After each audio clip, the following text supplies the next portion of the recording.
Wheeler నడుపుతుండగా sudden గా కంటికి కనపడని అదృశ్య శక్తి లాంటిది ఏదో సన్నని దారం రూపంలో వచ్చి మన గొంతుకు అడ్డం పడి కోసేస్తూ ఉంటే, ఏంటా అని చూసే లోపే లోతుగా చర్మం చీలుకుపోయి గాయం అయ్యి రక్తం కారుతూ ఉంటే, రియలైజ్ అయ్యి దాన్ని తీయడానికి ప్రయత్నిస్తుండగానే ముక్కు, చేతులు, వేళ్ళు, కనురెప్పులు కోసుకుపోయి ఆ కేవోస్ లో ఉండగానే ప్రాణాలే పోతే, ఇదేదో ఫైనల్ డెస్టినేషన్ సినిమా సీనో లేక Hollywood horror cinema screen plano కాదు.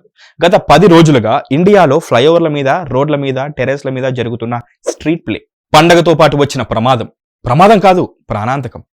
ఊహించడానికే భయంకరంగా ఉన్న ఇందాక చెప్పిన ఇన్సిడెంట్స్ ఆల్రెడీ కంట్రీ వైడ్ గా 10ల సంఖ్యలో రిజిస్టర్ అయి ఉన్నాయి. రిపోర్ట్ చెయ్యనివి, మన వరకు రానివి ఇంకా ఎన్నో ఉన్నాయి.